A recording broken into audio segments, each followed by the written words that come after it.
There was a certain level of aggression that we recognized was supposed to be there. And when we had some sense of power in a situation, we exercised that aggression to say when it's a war, there are two opposing parties. We're not just here to get beat up on, but when we find space to resist and to challenge your authority, we use that space and we maximize it. So that's where I come from. That's who I am. And that's what I was born to do. But as a child, it's one thing to look around and take a bicycle. As I've gotten older, what I realized is my responsibility is one amongst many that has to see what is the vision for the future for African people. Because in the 21st century, the reality that we're facing, there are two options for African people, no matter where we are on the planet. Either we're going to take dominion, meaning total control and power, complete control of every region where we are, where we have numbers and have power. We're going to have to take absolute control and dominion, or we're going to be exterminated internationally. So what I'm going to do in this conversation, I'm going to share some of the vision without my visuals, but just follow me with things that you're dealing with here today. And I'm going to show people what we're facing in the 21st century. What are the threats to our survival? And then I'm going to share what it is that as African people we need to do. We'll start talking about what the major threats to African survival are. And then I'm going to talk about what we have to do to survive the 21st century. So there are four primary platforms of genocide. That means the killing of a race of people that is happening with black people on this planet. There are more than four, but there are four primary things that are being done to kill our people. Each one of them you're facing no different than we're facing in the US, no different than Brazil, no different than Europe. It's a universal system of annihilation. Number one, and in no particular order, but number one, we just start with chemical and biological warfare. That means wherever they find black people, they're poisoning the water. They're transitioning our diets from diets that are plant-based and healthy for African people. With our normal natural diet that keeps our, we have many of our elders live to 100 and 115 years old. Now we're dying at 50 years old from heart disease. That's not by accident. It's not just happenstance that all of a sudden we can't live past 60 years old. There's a calculated effort to put the diet, the physical diet of the food that we eat, to give the diet that will kill black people to black people everywhere you go around the world. So one of the number one leaders of death of black people in this country is heart disease. In America, the number one killer of black men in America, heart disease. So what we would have to assume, if we didn't understand that this was chemical and biological warfare, we would have to assume that for millions of years, our people, because when they traced our ancestry back, the oldest bones they found now are like 3 million years old. These are African people. So we've been around 3 million years and didn't have congestive heart failure. And then all of a sudden in the last 50 years, we can't live longer than 50 years old. And that's by accident. It's not by accident. Everywhere that you find black people, the majority of our people are eating a diet that is created by somebody that's not black. So all you have to do to know whose diet black people are on is to look at what oppressor has colonized them in that region. So if I'm in America, I'm eating a white American diet that is killing black people. If I'm in Azania, I'm eating a settler's diet or an English diet that is killing black people. If we're in Sudan, I'm eating an Arab's diet that is killing black people. The question would be, where do we have a region where black people are deciding what the diet is, are growing the food, are carrying the food to black people, are preparing the food, and are feeding our own people? Can someone help me and tell me a place you know like that? So we're in Africa. And I'm asking my brothers and sisters on the continent to name me one place, one country, where we determine what the diet will be, where we grow the food, where we prepare the food, where we transfer it, where we deliver it, and then prepare it for eating for our own people. Where we're in control of what we put into our bodies. The fuel for the body is the food. Name me one place where we control that. Yes, sir. To a good degree, my brother, Zimbabweans are trying. Okay, so Zimbabwe is a place that they're trying. Sure. That's good. So then the question would be, as we discuss this more, How do we figure out what Zimbabwe is doing right, make it better, and then duplicate it across the African continent, but not just the African continent, the African world? So when we start talking about solutions, that's what I want to do. Every time we say he's giving an answer, then what that means is if they're doing that to a large degree, then we have to figure out how did they do that? When did they make the change to do that? Because we know it didn't start like that under the European settler. So then now we have to start connecting things. What relationship does them putting the whites off the farms and taking their own land have to do with them deciding that they're going to eat their sasa instead of eating it and make it part of the meal? I know that, for instance, in Uganda, I've been there. They have the matoke, very healthy. You don't eat a meal without matoke. I want my G-nut soup with my matoke. My Ugandan brothers and sisters, I know what I'm talking about here. They have the bashura, which is a drink that they make, very healthy out of the millet. They're beginning the process, and I know some of the people who started that to say, wait a minute, why are we eating an English diet in Uganda? It's a process, but it is not a full process that's been duplicated internationally. But the question would be, is there any reason why black people in Africa should not be growing their own food for their own consumption? Is there any reason whatsoever? Does it make any sense that we would not be doing it? Well, here's the thing. Makes sense. It doesn't make sense, does it? It makes sense. It makes sense. Tell me why it makes sense.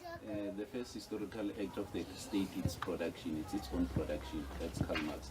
So obviously the European system has used production as a main means of their way of administrating the state.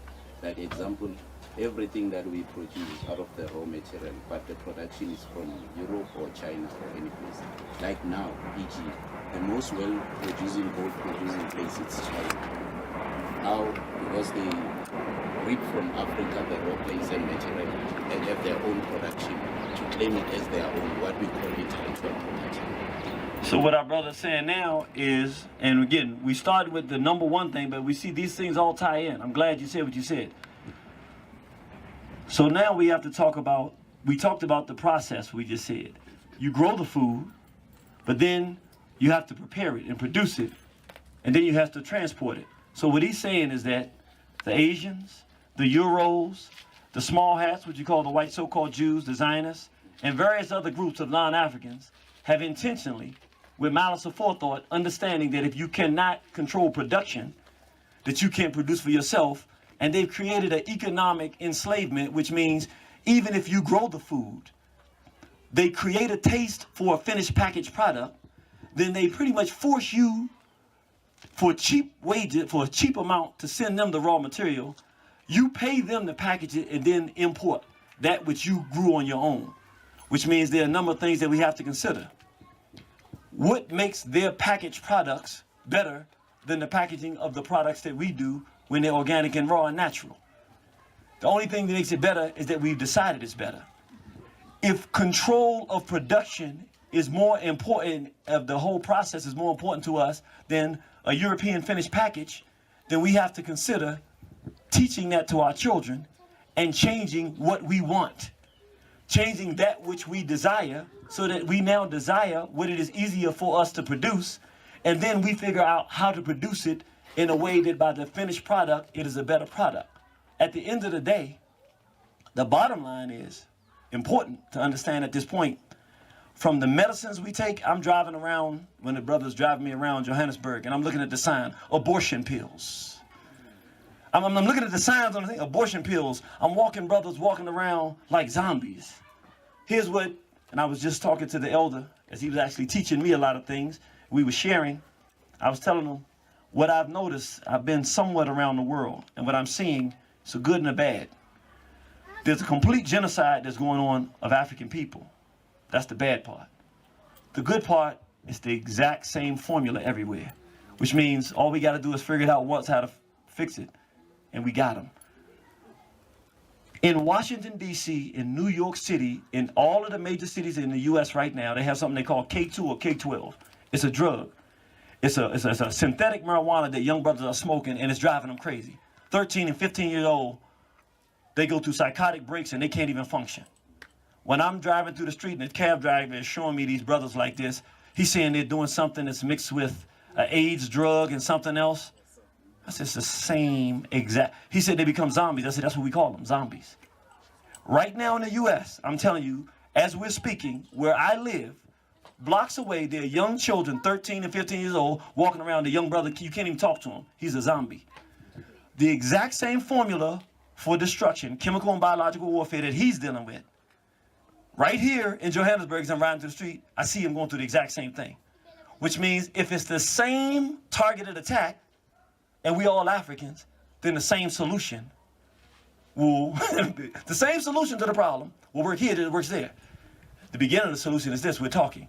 Now, as I talk here, and you realize that we're facing the same problem in the U.S., we're no longer Azanian and Africans, we're just Africans. Wherever we are, we're facing the same exact thing.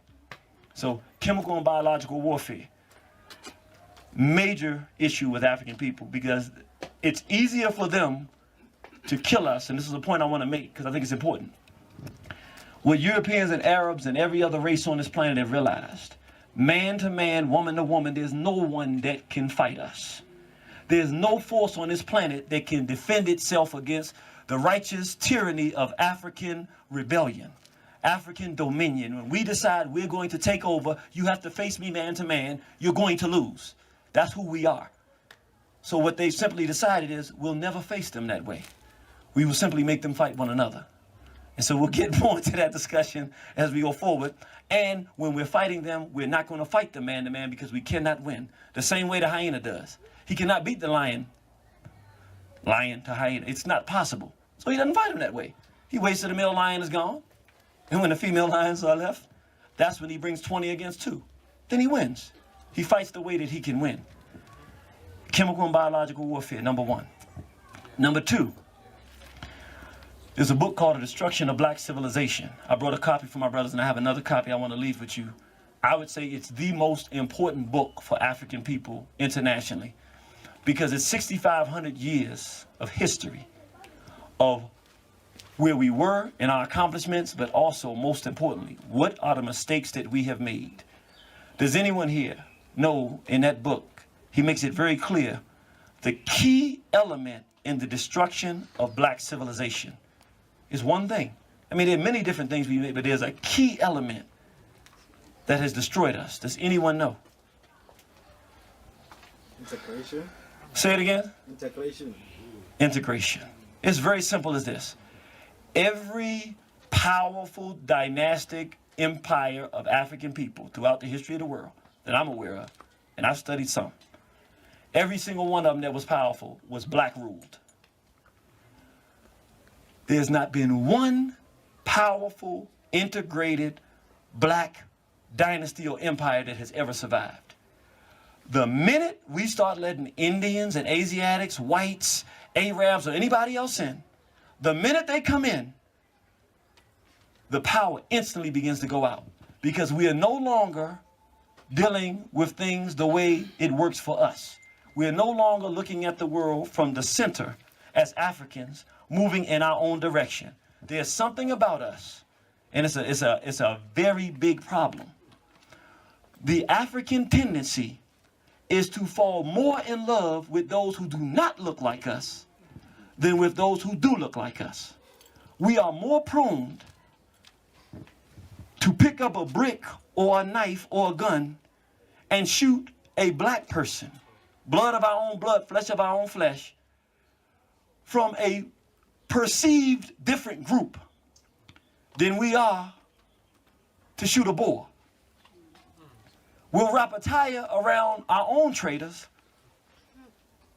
but then make a negotiation with those that have stolen our land and want to have dialogue.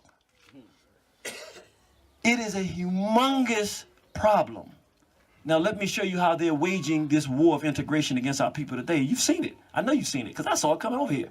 It's the exact same process in America. I got it on my phone. I wish I had my screen so I could just show you, but you've seen it already. I turned it to a music channel. This is real. And I don't have to prove it to you because you live here. I'm watching for my brothers and sisters that are watching around the world. I'm in Azania, in Johannesburg. I'm watching television from Johannesburg. Has black males chasing after white females, Asiatic females, Or a female who's so light, I'm not sure what she is. I'm calling her something or another. I don't know. She's something.